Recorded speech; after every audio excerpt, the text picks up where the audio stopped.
자, 하늘과 땅.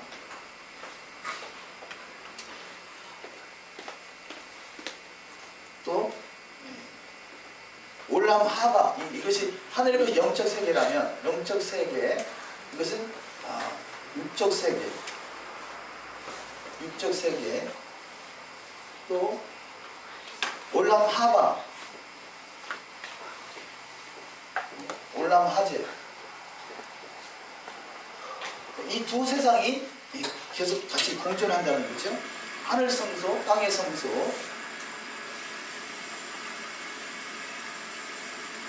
그래서 예수께서 십자가의 그 희생, 십자가의 피가 필요하다면 이것이 올람 하바에 속한 영생에 속한 거라면 이 땅의 희생제사의 희생제사의 피는 이것도 피죠. 피. 땅에 속한 것. 땅에 속한 것. 예수와는 하늘에 속한 것. 희생제사는 땅에 속한 것. 메시아 왕국에서는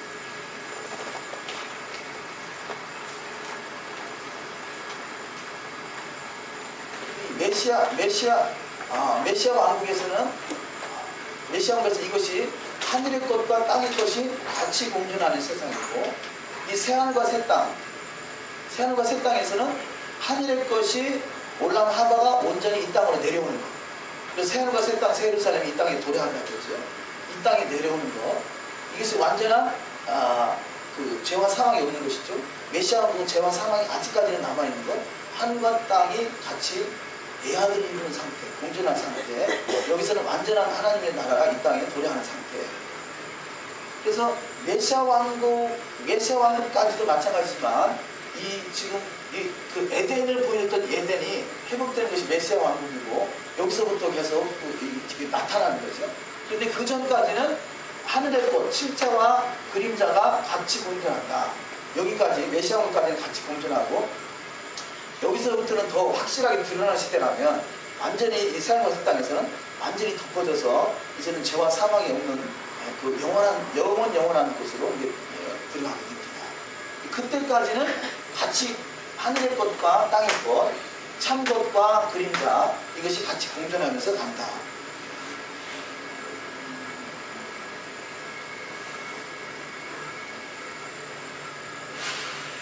그래서 이 메시아 왕국은 완전한 애아들을 이루지는 어느 정도는, 그러니까 우리가 애굽 땅에서부터 유브라데 강까지 이 땅이 회복된 상태로 이게 더욱더 확산되어가는 시점이 이 천년왕국이라면, 여기서는 완전한 올람 하바로 완전히 이루어진 영원한 세상, 영생이죠. 영원한 세상이 이루어지는 땅, 이루어진 시대. 그래서 영적 세계와 물리적 세계가 애아들을 이루는 상태.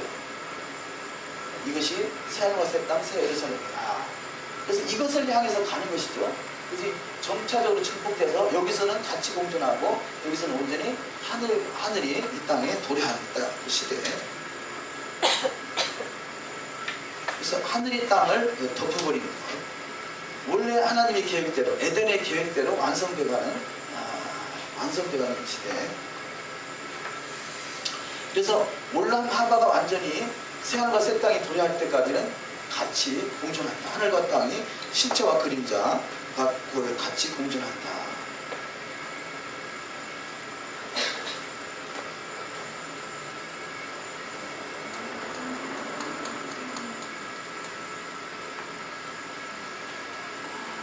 우리가 신학에서 일반 계시가 있고 특별 계시가 있다. 자, 일반 계시는 로마서 1장 20절.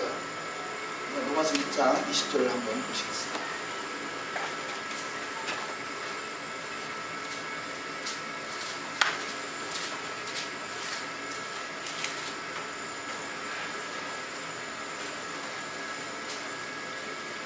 창세로부터 보이지 아니하시는 것들, 그의 영원하신 능력과 신성이, 자, 보이지 아니하시는 것들, 이것은 하늘의 세계죠. 올람 하바죠. 보이지 아니하시는 것들, 하늘의 세계, 여호와 하나님, 그 보이지 아니하시는 것들, 또 예수와 모든 영적 존재, 그 보이지 않으신 것들, 곧 그의 영원하신 신성과 능력이, 자, 이 신성한 능력이 그 만드신 만물에 분명히 보여 알게 되나니, 그러므로 저희가 핑계치 못할지니라. 그래서 만물을 통해서 하나님을 알 만한 것을 저에게 보이셨다. 그래서 21절에 하나님을 알되 하나님을 영원롭게도 아니하며 감사하지도 아니하고 오히려 그 생각을 허망해지며 미련한 마음이 어두워지 않나니. 그래서 일반 계시는요, 자, 이 만물 신상을 통해서 만물 신상, 이것이 일반 계시다. 그래서 이것은 하나님을 알만한 것을 보이긴 하셨는데 어찌 보면 희미하게 보여요. 희미하게. 알 것도 같고 모를 것도 같고 만물을 통해서, 자, 희미하게 보여진다라면요, 특별 계시는 더욱더 확실하게 보인다는 거죠. 확실하게. 자, 그러면 일반 계시가 모든 만물 신상이라면 특별 계시는 뭘까요? 확실하게 보이는 거. 하나님 확실하게 보이는 거. 네? 그렇죠. 말씀, 토라 속에 여러 가지가 있잖아요. 희생제사, 안식일, 월사, 절기, 이런 것들은 특별 계시로 확실하게 주님을 드러내주는 거죠. 물론 이 특별 계시도 다 아는 것은 아니에요. 하나님 열어주셔야 보이지만 이 토라가 결국은 이 토라가 그림자라면 실체는 예수하다. 뭐 이런 것들이 특별 계시를 통해서 말씀 속에 또 이게 담아내시는 거죠. 그래서 이 그림자를 더 우리가 자세히 알 수 있다면 실제 대신 예수를 더욱더 분명히 드러내시고, 그래서 확실하게 주님을 알아갈 수 있다는 거죠. 토라는 그잖아요. 토라. 십자가에 못 박히신 머리 되시는 그분을 보라. 이것이 토라다. 그것은 확실하게 예수를 드러내는 거예요. 이것을 특별 계신데 이것은 토라를 통해서 선명한 그림자로서 그 역할을 한다는 것입니다. 그런데 이 시대에는, 자, 이게 만물 신상도 만들어진 것이고, 자, 이런 성경도 하나님께서 그림자를 주신 거라면 그림자를 통해서 하나님을 알게끔, 하나님을 알아가게끔, 올람 하바를 알고 하나님을 알게끔 지금 현재 시스템이 되어 있다는 거죠. 그래서 그림자가 없이는 실체를 알 수 없다. 우리가 살아가는 세상은 그림자가 없으면 실체를 알 수 없다. 그래서 그림자가 인간의 지혜에 속한 것이라면 인간의 지혜를 통해서는 하나님을 알 수가 없죠. 근데 하나님의 지혜가 부어질 때 그림자를 통해서 하나님의 형상이 투영되어 있는 걸, 그래서 하나님을 알아가게 된다. 그래서 이 토라는 선명한 그림이다. 성막은 선명한 그림이다. 뭐 이런 절기는 선명한 그림이다. 절기는 정확하게 예수를 드러내주고 있잖아요. 토라도 마찬가지고, 이런 그 말씀이 결국은 하나님을 더욱더 분명하게 들어주는, 확실하게 드러내는 그 그림자다. 그래서 그림자가 있어야 실체를 알 수 있다.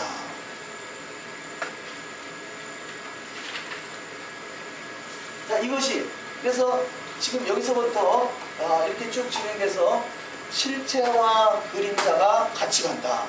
이 그림자를 통해서 하나님을 알아가게 되고, 더 구체적으로, 자, 일반 계시는 마무리라면 이 특별 계시는 뭐 성전이나 성막이나 희생제사나 절기나 월삭이나 안식이나 이런 걸 통해서 더욱더 확실하게 그리스도를 알아가게 된다.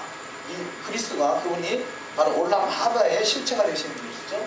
이 알아가게 된다. 그래서 이것이 완전히 이루어질 때까지는 계속해서 새하늘과 새 땅, 새 예루살렘이 도래하기 전까지는 같이 간다 라고 하는 것이 메시아닉 관점의 해석입니다.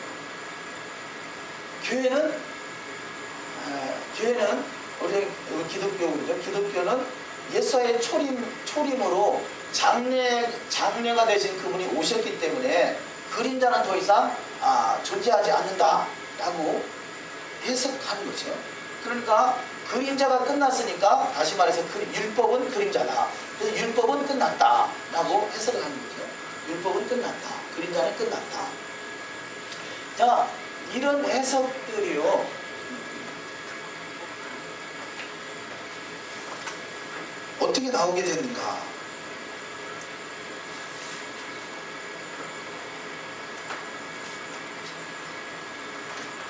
그래서 이것이 그래서 교회의 어떤 그 교리나 교리적인 부분들이 여기에 초점이 맞춰져 있죠. 그래서 주님의 십자가로 완성됐다는 거죠.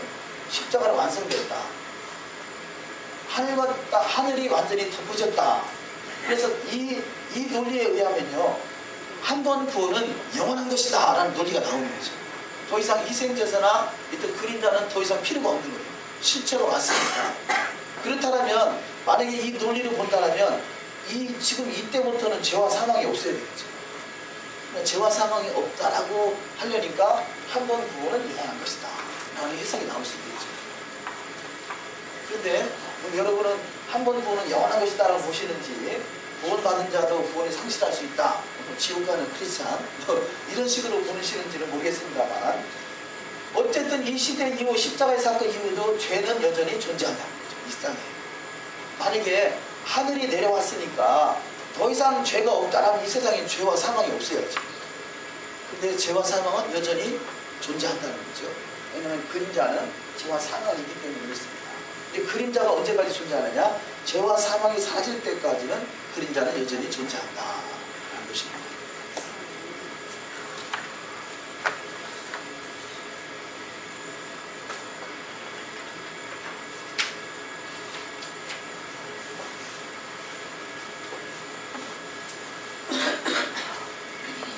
그림자와 실체가 이 땅에 존재한다, 공존한다. 그것을 우리가 예를 들어서 우리가 아버지가 없으면 아버지와 아들, 아버지와 딸의 관계를 잘 이해하기 쉽지 않잖아요.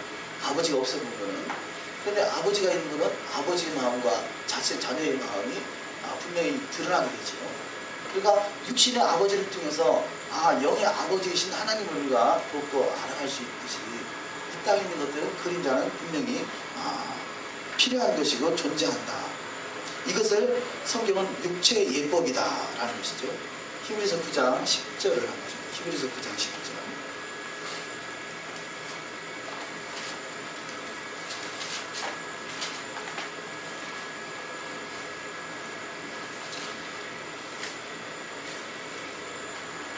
히브리서 9장 10절.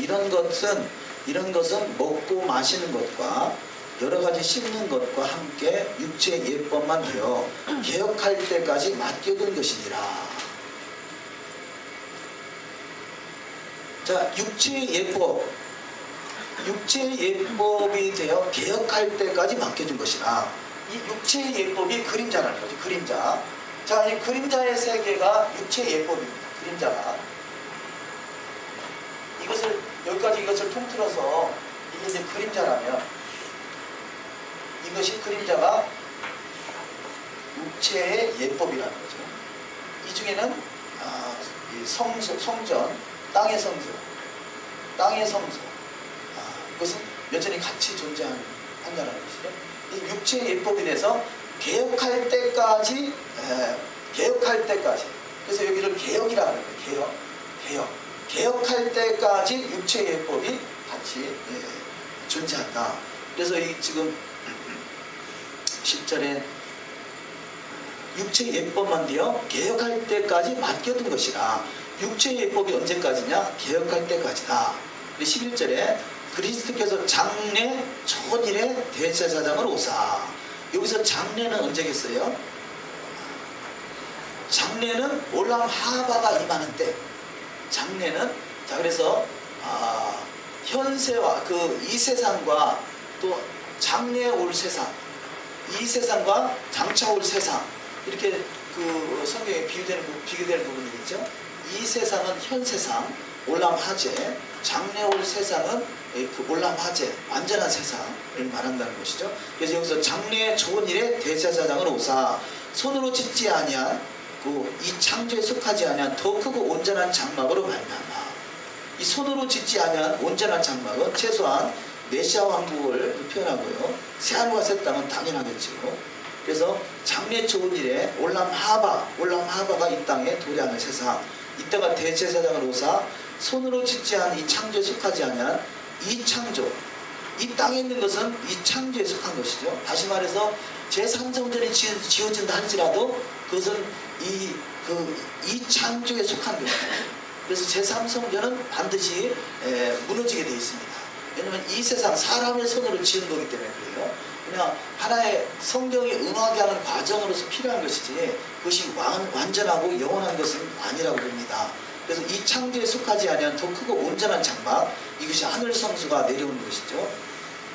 이때는 염소와 송아지의 피로 아니하고 오직 자기 피로 영원한 속죄를 이루사 단번에 성소에 들어가셨느니라. 이 하늘 성소가 내려오게 되는 거죠. 그래서 자, 이 하늘 성소와 땅의 성소를 비교하는데, 하늘 성소는 이 영의 예법, 이 하늘 성소는 영의 예법, 땅의 성소는 육체의 예법. 그래서 영의 예법 그러면 하늘 성소를 말하는구나, 올람 하바를 말하는구나. 이 육체의 예법 그러면 땅의 성소를 말하는구나, 올람 하제를 말하는구나. 올람 하제. 육체의 예법은 땅의 것이라고 그랬잖아요. 토라나 절기나 월삭이나 안식일은 땅의 것이에요. 이 땅에서 존재하는 것이에요. 육체의 예법인 거죠. 그림자고 육체의 예법이고 이 기간 동안에 존재하는 것이다. 그래서 10절에 이런 것은 먹고 마시는 것과 여러 가지 씻는 것과 함께 육체의 예법만 되어 개혁할 때까지 맡겨둔 것이니라. 이 개혁할 때 육체의 예법이 언제냐? 이것이 올람 하제가 존재하는 그 기간 동안 라는 것을 이해하시면 좋겠습니다. 이것이 땅의 예법, 육체의 예법, 올람 하제, 이런 부분들을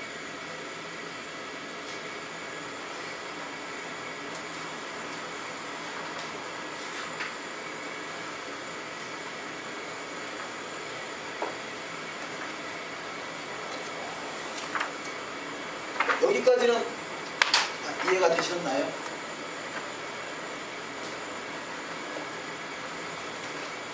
하늘과 실체, 하늘의 것과 모양, 그림자, 형상, 땅의 것, 하늘의 것은 영의 예법, 땅의 것은 육체의 예법, 이것이 하늘의 것과 땅의 것이 하나가 되는 시점인데 그것을 개혁이라고 합니다. 개혁. 이 개혁은 언제냐? 하늘의 것이 이 땅에 온전히 덮어질 때. 자, 부분적으로는 많이 닮은 것이 많죠. 하늘의 것을 보고 성막을 만들었어요.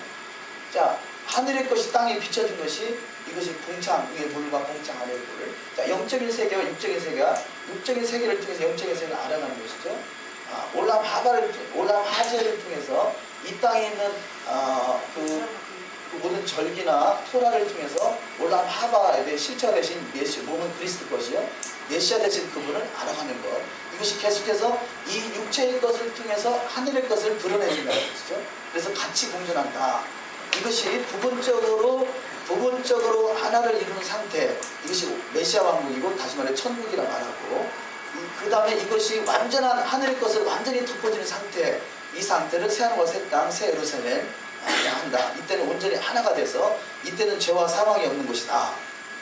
애통하는 것이나 곡하는 것이 없는 것이다. 여기까지는 같이 간다라는 거죠. 같이 공존한다.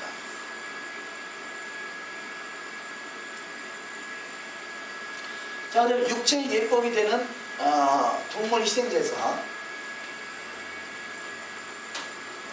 자, 동물 희생제사를 통해서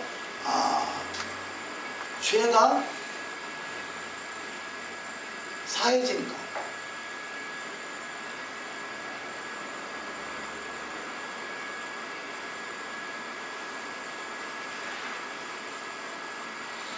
죄가 사해질까요? 죄가 사해지지 않을까요?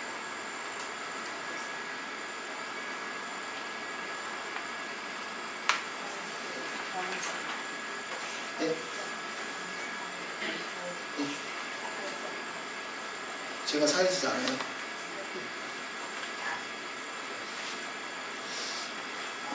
10절에 보면, 그러니까 히브리서 9장 22절을 보십니다. 히브리서 9장 22절.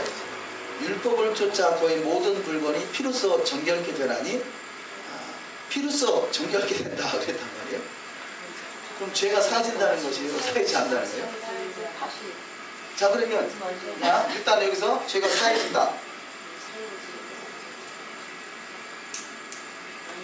그럼 여기는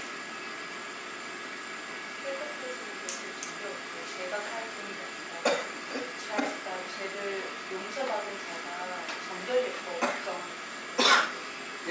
정결케 됐다고 그랬단 말이에요. 그러니까 자 여기서는 사해진다라고 볼 수 있겠고요. 다시 10장 1절에서 보면 율법은 장차 오는 좋은 일의 그림자여 참 형상이 아니므로 해마다 늘 드리는 바와 같은 제사로는 나오는 자들을 언제든지 온전케 할 수 없느니라 또 그랬단 말이에요. 다시 말해서 사해지지 않는다 라고 볼 수 있단 말이에요. 어떤 때는 사해지고 어떤 때는 사해지지 않는다라고 볼 수 있단 말이죠. 그럼 이것은 뭘 말하느냐, 사해진다라는 것은 여기서 사해진다는 걸 말하는 거고요. 사해지지 않는다라는 것은 여기서 사해지지 않는다는 것을 말하는 거죠. 자, 그래서 땅의 예법으로는 죄를 정결케 해서 주님을 만날 수가 있어요. 성수에서. 여기서는 성수에서 국한되는 것이죠. 그런데 여기서 사한다는 의미는 영혼을 구원한다는 의미가 아니고 주님을 만날 수 있도록 주님께서 죄를 덮어주신다. 그래서 온전한 것이 사해지는 것이 아니라 덮어주는 상태인 거죠. 그러니까 부분적으로만 보면 분명히 사해진다고 했는데 또 부분적으로 보면 사해지지 않는다고 했는데 이렇게 혼돈이 될 수 있는데, 자, 그 내용 의미적으로 보면 죄사함을 받는다, 정결케 된다라는 것은 땅의 성소에서 하나님을 만날 수 있도록 하나님이 에덴이 닫혀버리니까, 죄로 닫혀버리니까 성막을 통해서 만나주길 원한다는 거잖아요. 그래서 주님을 만날 수 있도록 죄를 덮어준다, 정결케 한다, 이 땅에서 존재하는 것이다.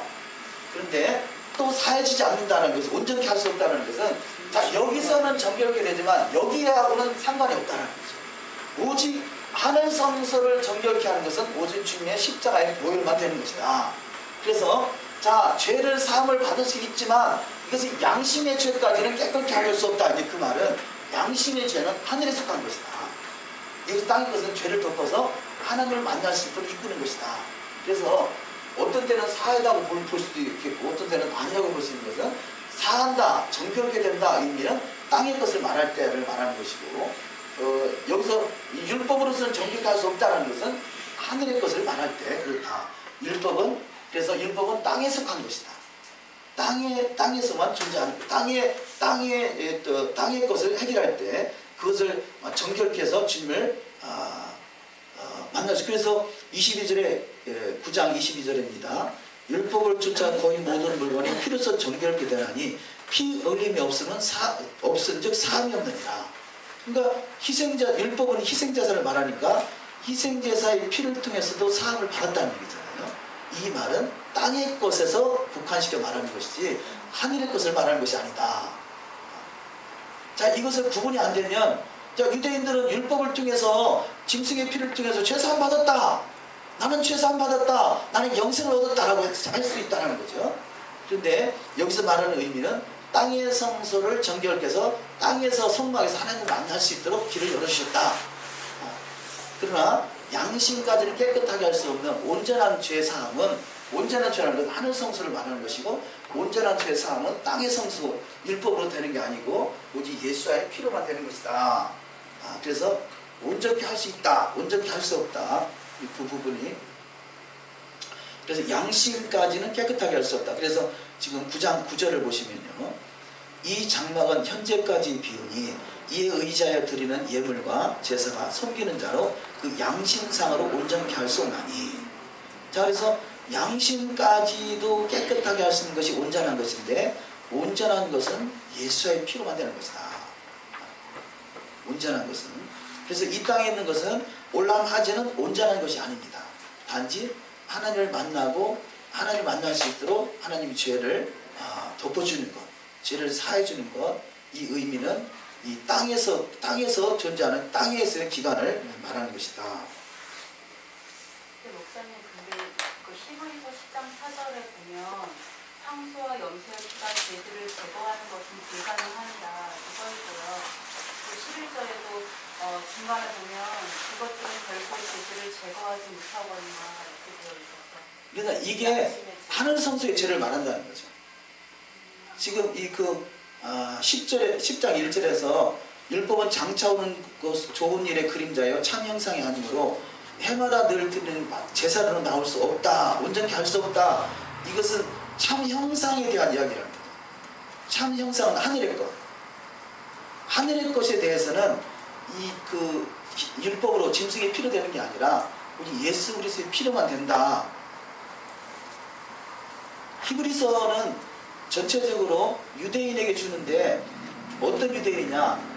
성전 매일 은혜 받는 사람들이 매일 성전에 가서 제사를 드리고 예배를 드리는데 어느 순간인가 예수 믿는 사람들은 성전에 들어가지 못하게 됐어요. 그러니까 이 성전 제사를 안 드리니까 하루에 2번씩 아침으로 저녁으로 상번제 제사를 드려야 되는데 예수 믿는 유대인들이 너무 안타까운 거예요. 성전에 막 이단이다, 나사렛 이단이다 막 이렇게 핍박을 받게 되니까. 그래서 안타까워하는 그들에게 이 히브리서를 기록해서 유대인에게 성전에서 들어가지 못하는 유대인들에게 저들을 위로하기 위해서 주어진 메시지라는 것이죠. 제가 이거를 저번에 희생제사에 대한 책자 작은 책에 좀 다시 한번 이렇게 좀 보게 됐는데 거기 보니까 속죄제를 드리는 그 상황을 보니까 예를 들어서 와이를 낳았을 때라든지 아니면 시체를 만져서 부정하게 됐든지 아니면 나시린의 예법을 통해서 정결 그 기간이 마치면 속죄제를 드리더라고요. 그래서 그분이 하는 말이 뭐냐면 그런 얘기 하더라고요. 그러니까 시체를 만진 게 죄냐? 죄가 아니고 나시린의 예법도 죄를 져서 속죄제를 드리는 게 아니라 정결하게 되기 위해서 이제 속죄제를 드리는 의미가 있기 때문에 우리가 속죄제가 내가 죄를 져서 죄를 용서받기 위해서 드리는 죄가 아니라 오히려 죄를 회개하고 그 다음에 하나님 앞에 이제 자신이 그 회개한 그 죄에 대해서 정결되기 위해서 드리는 정결 예법, 그러니까 물과 피로 너희가 죄사함을 얻는다고 말한 그것처럼 정결 예법의 의미가 속죄제에 있는 거지 죄를 용서받기 위한 그 속죄제는 아니다라는 얘기를 하더라고요. 좀 그런 부분이 좀 이게 보면서 우리가 여기서도 히브리서 이렇게 보면서도 죄를 제거한다는 의미보다는 어떤 정결해지기 위한 그런 거에 좀 가깝다. 그러니까 이 땅의 예법은 온전히 하는 것이 아니라 주님을 만날 수 있도록 길을 열어주신다는 거예요. 그런 차원에서 사함이라는 얘기죠. 온전히 하는 것이 아니라 온전히 하는 것은 우리 예수의 피만 된다. 이 땅에서 주님을 만날 수 있도록. 그러니까 희생제사는 이 하나님이 그 에덴에서 만났던 그것을 성막을 이동시켜서 주님을 만나야 되는데 죄가 처리가 돼야 되는데 어쨌든 사함이다 아니면 처리다 어떤 용어를 쓰든 죄가 처리가 돼야 여기는 정결했다라니까 어쨌든 정결함을 받아야 되는데 어쨌든 희생제사는 정결함을 받는 데까지는 효력이 있잖아요. 근데 그것을 정결하다 사함이다 그런 단어를 쓰고 있다는 거죠. 근데 그것을 명확하게 구분되기 이게 죄 사함이냐 그냥 죄 정결이냐 그것은 우리가 논의할 수는 있겠지만 어쨌든 여기서는 예를 들어서 지금 22절에서는 9장 22절에서 두 가지를 단어를 쓰니까 정결케 한다는 단어도 쓰고 사함이라는 단어도 쓰니까 짐승의 피를 통해서 정결이 된다 맞다 사함이 된다 여기 지금 피 흘림이 없은 즉 사함이 없다라고 하는데 율법을 쫓아 거의 모든 피로서 정결이 됐다라고 했고요. 그건 믿어야 되겠죠. 그런데 피 흘림이 없은 즉 사함이 없다라는 것은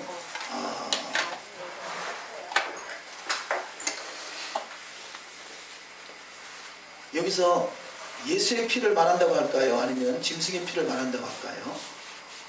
만약에 예수의 피를 말한다고 한다면 피 흘림이 없으면 사함이 없는 것은 예수의 피만을 국한했다고 할 수 있겠고 희생제사를 말한다면 이것이 사함이라는 단어인데 그런데 어떤 때는 사한다고 그러고 어떤 때는 사지 못한다라고 충돌이 일어난다면 사하는 것은 땅의 것을 땅의 예법, 육체의 예법을 말하는 것이고 사하지 못한다는 것은 하늘 성소를 말하는 것이고 성경 전체적으로 볼 때 이 희생제사 가지고는 하늘 성소를 정결케 할 수 없단 말이에요. 우리 예수의 피만 되는 거죠. 그래서 그 부분을 문맥을 통해서 잘 구분하는 것이 필요한데 육체의 예법 이것은 땅의 성소 그런 차원에서 말한다. 그래서 지금 계속해서 보시면 19절에 그다음 19절 모세가 율법대로 모든 계명을 온 백성에게 바르며 송아지 영제의 피와 물과 붉은 양털과 오슬초를 취하여 그 책과 온 백성에게 뿌려 이르되 이는 하나님이 너희에게 명하신 언약의 피라. 그래서 이와 같이 피로서 장막과 성전에 쓰는 모든 그릇에 뿌렸느니라. 율법을 쫓지 않고 모든 물건이 피로서 정결케 되나니 피 흘림이 없은즉 사함이 없느니라. 여기서 정결케 된다라고 지금 내용으로 볼 때는 모세율법 19절에 모세율법에 대한 얘기로 보여지는데요. 그렇다면 정결케 되고 사함이 있다라는 얘기는 하늘 성소와 땅의 성소를 구분하는 것이 더 바람직하지 않을까 그렇게 보여집니다. 저희가 땅에서 이생제사를 하고 하지만 원래 우리가 믿는 믿음은 땅에 있는 우리가 사함받고 본받지 못하지 않습니다. 하늘 성소를 정결케 하는 구원과는 상관이 없는 거죠. 그러니까 땅에 있는 걸 하고는 있지만 이 땅에 있는 것을 통해서 예수와의 피의 하늘 성소의 제사를 우리가 믿고 그것을 통해서 우리가 죄사함 받는 거라고 죄사함 받고 땅에서 이 동물의 제사가 우리를 속죄하는 이게 아니고 이걸 하지만 우리는 믿음으로서 하나님 하늘 성소의 제사로 죄사함 받는 이렇게 그러니까 히브리서가 성소에 들어가지 못하는 사람들을 위로하게 중요하는 거죠. 너희들은 더 나은 제사를 드리고 있다 그 얘기를 하자는 거죠. 그러니까 이 땅의 성소의 제사를 안 드린다고 제사를 받지 못한다는 차원이 아니라 너희들은 더 나은 것을 제사로 드릴게 하나님이 위로의 말씀으로 줬다라면 그러나 희생 제사 또한 이것이 패한 것은 아니다 그것을 설명하고자 하는 거죠. 이렇게도 저렇게도 상관없을 거예요. 그냥 우리가 죄사함 받고 구원받는 오직 예수의 피다 이렇게 말하고 그러니까 그 예수의 피를 계속 우리가 상징하는 그림자들이에요. 그렇게 하는 거는 우리가 아까도 말했지만 완전한 사랑 세상 전에는 그림자니까. 그림자니까. 네, 그래서 그런데 이제 문제는 우리가 이 부분을 명확하게 알고 있어야 지금은 우리가 희생제사 패한 것이 아니다 그러면 막 볼 때까지 달려들거든요. 그들을 어떻게 이해시킬 거냐라는 우리가 명확하게 알고 있어야 설명할 수 있다는 거예요. 저들은 율법은 패했는데 왜 지키려고 하느냐? 너희들은 영으로 시작했다 육체를 맞추려고 하느냐? 이렇게 해석한단 말이에요. 메시아님이 들어와도 그렇게 해석한다는 거죠. 그럴 때 패한 것은 아니다라고 우리가 설명할 수 되는데 그러니까 패한 것이 아니다 그러니까 그럼 유효하단 말이 아니냐? 그럼 이 희생제사를 통해서 죄사함을 받는단 말이 아니냐? 그러니까 죄사함을 하면 이 구원하고 연결시킨단 말이에요. 그런데 이제 저희들이 구약에도 율법으로 우리가 구원받지 못했다고 그렇게 말했잖아요. 그리고 율법이 생기기 전에 아브라함의 그 믿음으로 구원받는다고 제사 형식 이런 거 구체적으로 그 전에도 있었지만 율법으로 이렇게 명시되기 전에도 이제 제사의 의식이 우리를 구원하는 게 아니라 아브라함의 그 믿음을 따라하는 위에 성소의 그 이로 우리를 구원받았다, 죄사함 받았다 똑같이 말할 수 있을 것 같아요. 예수와 오신 그 십자가의 그 시점 역사적인 그 시간 그 다음부터가 아니라 우리가 믿음은 아브라함 때부터라고 아브라함만 얘기해도 그는 패해진 거 아닙니까? 그 믿음으로 아브라함은 정말 예수와 믿고 그 믿음으로 구원받았는데 그 뒤에 계속 율법을 행했지 않습니까? 그러니까 어쨌든 우리가 구체적으로 설명할 수 있다 보니까 이렇게 저렇게 조명을 하는 거죠. 이것은 땅의 것이다. 육체의 법이다. 그림자다. 그림자를 통해서 구원받는 것이 아니다. 그러나 그림자는 이 땅에서 주님을 만나기 위해서 그런 필요 과정인데 히브리서는 우리는 그걸 이미 초월했다는 것을 말하고 있지만 그러나 그렇다고 해서 이것이 패한 것은 아니다는 거죠. 교회는 이것을 초월했다고 말하면서 더 이상 필요 없는 것이다 라고 단정 지어버린다는 거죠. 조화롭게 잘 설명이 필요하겠죠. 혹시 시간이 됐습니다만 질문 있으신가요? 그래서 어떤 때는 사한다. 땅의 예법을 말하는구나. 어떤 데는 사하지 못한다. 하늘의 예법을 말하는구나. 이렇게 구분져서 보시면 좀 명확하게 이해가 될 것입니다. 다른 질문 없으시면 이 주기도문으로 마치겠습니다. 하늘에 계시는 우리 아버지여, 이름이 거룩히 여김을 받으시오며 나라의 임하옵시며 뜻이 하늘에서 이룬 것 같이 땅에서도 이루어지이다. 오늘날 우리에게 일용할 양식을 주옵시고 우리가 우리에게 죄 지은 자를 사하여 준 것 같이 우리 죄를 사하여 주옵시고 우리를 시험에 들게 하지 마옵시고 다만 악에서 구하옵소서. 나라와 권세와 영광이 아버지께 영원히 있사옵나이다. 아멘. 할렐루야. 하나님께 영광. 승리하겠습니다. 이거는 타자는 히브리어 성경으로 문법하고 성경으로